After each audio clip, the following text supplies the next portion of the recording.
Alors, avant d'entrer dans le cœur de la vidéo, laissez-moi vous raconter une petite anecdote assez marrante.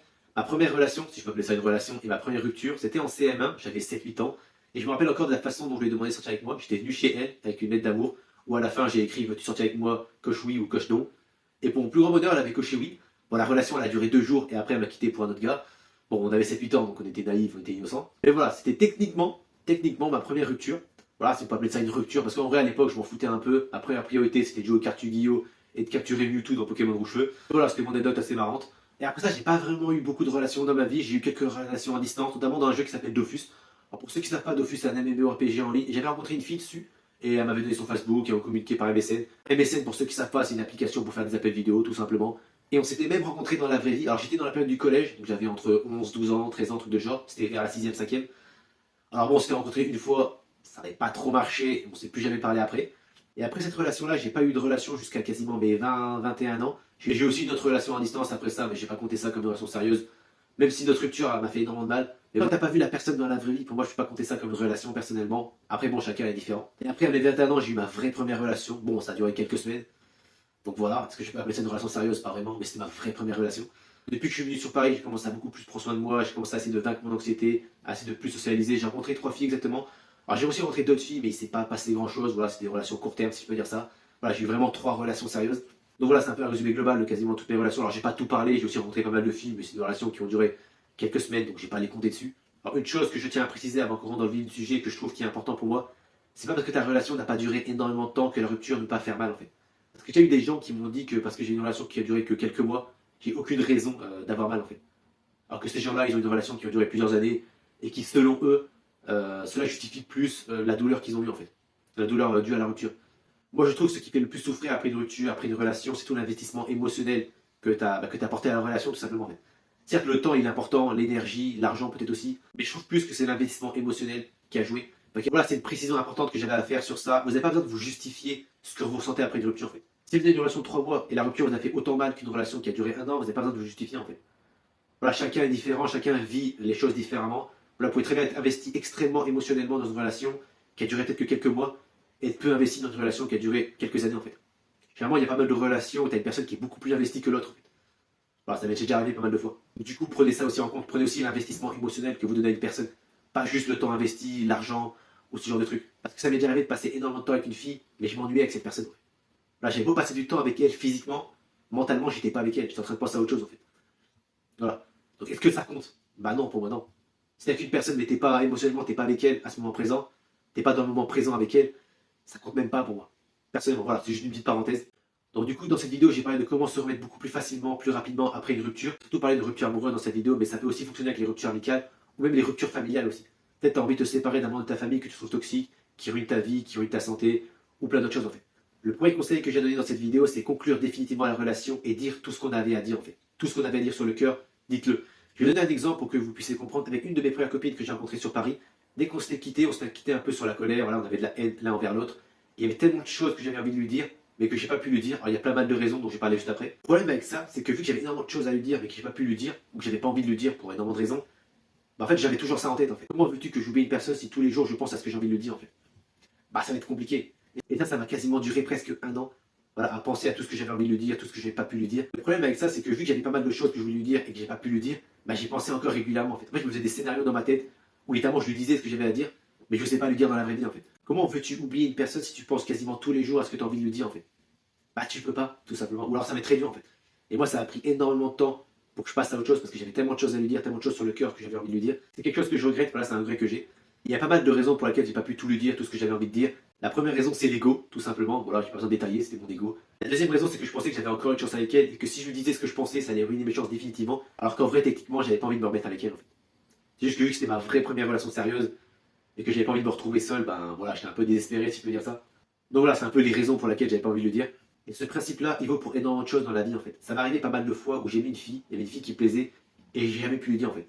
Et généralement, tu regrettes tout le temps en fait. Quand t'as une fille qui plaît et que t'as pas le courage de lui dire et que t'auras plus jamais l'occasion de lui dire, tu regrettes. Je trouve personnellement, même si c'est extrêmement dur d'avouer ses sentiments pour quelqu'un, c'est beaucoup mieux de le dire et de se faire rejeter que de ne jamais le dire en fait. Et de jamais se faire rejeter en fait. Donc ce que je peux te conseiller après une rupture amoureuse ou même amicale, dis-lui tout ce que tu as sur le cœur en fait. Ce que je peux te conseiller aussi, c'est de marquer à l'écrit tout ce que tu as envie de lui dire. Tout ce que tu as sur la tête, tout ce que tu as sur le cœur, marque-le par écrit.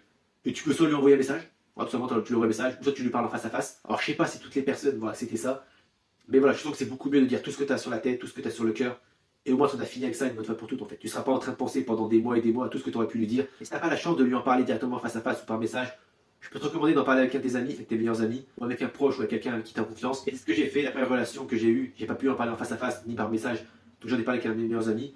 Et après, pour mes prochaines relations, j'ai fait pareil, j'en ai parlé avec des proches. Et ça m'avait vraiment aidé, ça m'a vraiment soulagé, ça m'a permis de passer à autre chose beaucoup plus rapidement. Et dans tous les cas, cette personne-là, tu la reverras plus jamais. Voilà. Ou peut-être que tu la verras vite fait dans la rue, mais voilà, tu ne lui parleras plus jamais, tu la reverras plus jamais.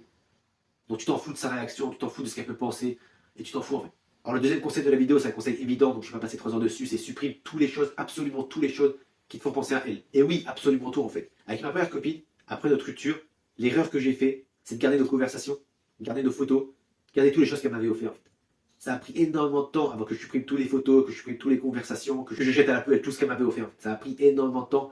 Et comment veux-tu que je l'oublie en fait? Comment veux-tu que je l'oublie si chaque fois que je vais sur WhatsApp, je vois la conversation et que je regarde les conversations? Ce qui se passait au début de ma rupture, c'est que je regardais nos anciennes conversations depuis le début. Voilà, littéralement depuis le début en fait. Ce qui se passait généralement après notre rupture, plusieurs mois même après notre rupture, c'est que je remettais à lire nos conversations sur WhatsApp, sur Instagram. Je me remettais à voir toutes nos photos de voyage, nos photos qu'on était ensemble. Et ça me flinguait la santé en fait, ça me flinguait le mental. Voilà, je me sentais mal chaque fois que je faisais ça. Ça m'avait pris énormément de temps avant que je commence à supprimer toutes les photos, toutes les vidéos, toutes nos conversations, que je la supprime de tous les réseaux. Parce qu'on suivait encore sur Insta, c'est ça le problème, on se suivait encore sur Insta, même si elle m'ignorait. Mais voilà, je la suivais encore sur Insta, même si à un moment elle a décidé de me bloquer de partout. Alors là, j'ai parlé des vidéos, des photos, des conversations qu'on a eues, mais ça concernait aussi, par exemple, les musiques qu'on écoutait ensemble, toutes les musiques qui me faisaient rappeler elle, les films, les séries, tout ce genre de trucs qui me faisaient rappeler elle. Chaque fois, par exemple, que j'écoutais une musique qu'on écoutait ensemble, qui me faisait rappeler elle, pareil, je me sentais mal juste après. Bon, je te parle pas de tous les moments où je me mettais à écouter des musiques tristes dans mon lit.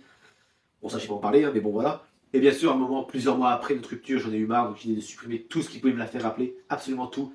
Les musiques, les photos, les conversations, toutes les vidéos, absolument tout. Si tu as du mal à supprimer toutes tes conversations, toutes tes photos, toutes tes vidéos, tu peux demander à quelqu'un d'autre de le faire à ta place, un proche, un ami ou un membre de ta famille. Alors moi je ne l'ai pas fait parce que bon, j'avais pas envie, voilà, je voulais le faire tout seul personnellement. Je précise, il n'y a aucune honte à faire ça en fait. Il n'y a aucune honte à demander à tes proches de supprimer toutes tes conversations, toutes tes photos. Je comprends à quel point c'est dur en fait. Bon voilà, ça a pris énormément de temps avant que je le fasse. Plusieurs mois il me semble. Donc voilà, n'ayez pas honte. Et si un de tes proches te reproche de demander ça, c'est pas une bonne personne pour toi, tout simplement. Et fais ça le plus rapidement possible en fait. Plus tu le fais rapidement, plus tu pourras passer à autre chose facilement. Et rapidement du coup. Alors le troisième conseil va être un peu controversé, mais c'est ce que je pense, c'est ce que j'ai fait, ça m'a énormément aidé. Et je sais très bien qu'il y a énormément de gens qui l'ont fait aussi et qui le pensent aussi en fait. C'est tout simplement lui montrer, lui faire regretter de t'avoir quitté en fait. Et je parle uniquement si c'est elle qui t'a quitté en fait. Si c'est toi qui l'as quitté pour des raisons stupides, du style elle n'est pas assez jolie pour toi, ce conseil ne va pas te servir du tout. Et si la fille, alors je dis la fille parce que je suis un mec, mais ça concerne aussi les mecs, si la fille t'a quitté pour un autre mec, ou t'a trompé, ou t'a quitté pour des raisons stupides, ce conseil va énormément t'aider. C'est tout simplement lui faire montrer, lui faire regretter de t'avoir quitté en fait. Comment tu fais ça? En devenant une meilleure personne en fait. En devenant une personne qu'elle pourra jamais avoir. Comment tu fais ça? Alors le meilleur conseil, la chose que quasiment tout le monde fait, bah, c'est d'aller à la salle. Voilà, c'est la salle de muscu, avoir un meilleur physique, devenir beaucoup plus attirant. C'est le moyen le plus simple et le plus efficace de faire regretter quelqu'un. Et je sais, il y a des gens qui vont me dire ouais mais c'est toxique, tu devrais faire les choses pour toi. Oui et non en fait. Oui, c'est bien de faire les choses pour soi, c'est très très bien, il n'y a pas de souci avec ça. Mais si ça peut te servir comme source de motivation, ça peut te servir pour te dépasser, pour te motiver, pour devenir encore meilleur, pourquoi ne pas le faire en fait? Moi, ça m'a énormément aidé. En fait. Voilà, ça m'a énormément aidé comme source de motivation de faire regretter certaines de mes copines qui m'avaient trompé ou qui m'avaient quitté pour d'autres mecs. Moi, ça m'a énormément aidé. Et je sais très bien que ça a énormément aidé énormément de gens en fait. Il y a énormément de gens qui ont commencé à la salle de muscu, qui ont commencé à prendre beaucoup plus soin d'eux, qui ont commencé à aller à la salle juste pour faire regretter leurs ex. Il n'y a aucun mal à ça en fait. Il n'y a aucun mal à ça en fait, je le répète. Mais si ça peut t'aider à devenir meilleur, voilà, si ça peut t'aider comme source de motivation, fais-le. Il n'y a aucun problème avec ça. Personnellement, je vois aucun problème. Et si je vous parle de ça, c'est que j'ai pu l'expérimenter en fait. Il y a quelques filles qui m'avaient quitté et qui sont revenues vers moi, tout simplement parce que je suis devenu une meilleure version de moi-même en fait. Filles qui m'ont quitté pour être avec d'autres mecs, ça n'a pas marché, et du coup elles sont revenues vers moi. T'en as deux en particulier à laquelle je pense. Alors surtout ne les reprends jamais en fait. Si quelqu'un t'a quitté pour un autre mec ou pour une autre fille, ne le reprends jamais. Ou ne le reprends jamais en fait. Ça c'est la pire des idées en fait. C'est le pire manque de respect que tu peux te faire, je trouve. Moi ça m'est jamais arrivé et je le ferai jamais. Et je sais que ce que je vais dire va être controversé, mais je m'en fous. Quand une personne revient vers toi, ça te prouve que c'était pas toi le problème en fait. Ou alors tu es juste devenu meilleur en fait, tout simplement. Parce que si c'était vraiment toxique, si c'était vraiment toi le problème, elle serait jamais revenu vers toi en fait. Jamais tu vas revenir vers une personne qui t'a fait du mal. Tu as des problèmes mentaux, tu as des traumas, de trucs, voilà, dans ce cas-là je peux comprendre. Mais en temps normal, si tu étais vraiment une mauvaise personne, si c'était vraiment toi le problème, la personne ne reviendrait jamais vers toi en fait. Voilà. Généralement les personnes te quittent parce qu'elles trouvent quelqu'un de meilleur. Et après elles regrettent, elles s'aperçoivent que la personne n'était pas aussi bien qu'elle pensait, et du coup elle revient vers toi. En fait. Donc ça prouve que c'était pas toi le problème. En tout cas, moi je me suis aperçu, en fait, quand ces personnes sont venues vers moi, je me suis aperçu qu'en fait c'était pas moi le problème. Même si ça m'a énormément aidé, ça m'a fait énormément de bien, voilà, ça m'a donné énormément confiance en moi, Ça m'a prouvé que bah, je n'étais pas une mauvaise personne, que c'était pas ma faute, c'était pas moi le problème. Puis c'est quelle personne qui a dit cette citation, mais une des meilleures citations que je préfère, c'est le succès, c'est la meilleure des vengeances en fait. Quand tu veux te venger de quelqu'un, la meilleure des vengeances, c'est juste de réussir, tout simplement. Quand tu réussiras, ces personnes reviendront vers toi en fait. Pas si c'était vraiment toi le problème dans la relation, mais généralement si c'était pas toi le problème dans la relation, ces personnes-là reviendront vers toi. Je peux te l'assurer. Voilà. Donc ce que je peux te conseiller, c'est juste réussir.